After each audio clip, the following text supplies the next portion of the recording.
श्रोताओं नमस्कार। एडू.इनसाइट के इस अंक में आज हम बात करने वाले हैं मुगल साम्राज्य के पतन के कारणों के बारे में। मुगल साम्राज्य, जिसने अपनी विशेषताओं से संपूर्ण मध्ययुगीन भारत को प्रभावित किया था, का पतन ना तो एकाएक हुआ था और न ही किसी एक कारण ने इसके पतन में अपनी भूमिका ही निभाई थी।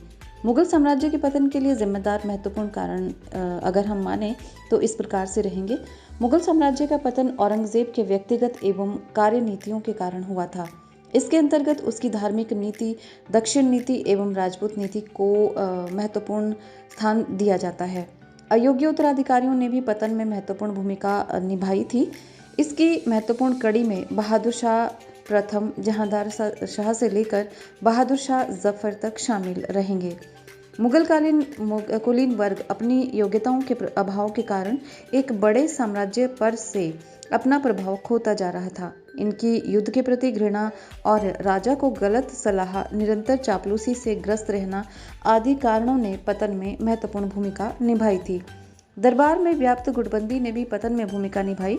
सैयद बंधु जुल्फिकार खां और निजाम उल मुल्क गाजिउद्दीन फिरोज जंग जैसे लोग महत्वपूर्ण अभिनेता के रूप में सामने आए थे। उत्तराधिकार का कोई निश्चित नियम न था। औरंगजेब की मृत्यु के बाद तो ये लगभग विस्मृति के गर्त में चला गया था।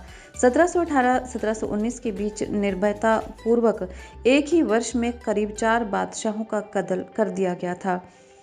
दक्षिण के शिवाजी का जननायक के रूप में उभरना भी मुगल साम्राज्य के पतन का एक कारण बना।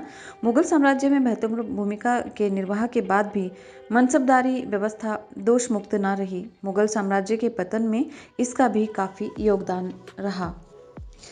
औरंगजेब की दक्षिण नीति की असफलता के कारण हुए निरंतर युद्धों ने मुगल साम्राज्य को आंतरिक रूप से खोखला कर दिया था। आर्थिक कमजोरी भी पतन का एक महत्वपूर्ण कारण बनी।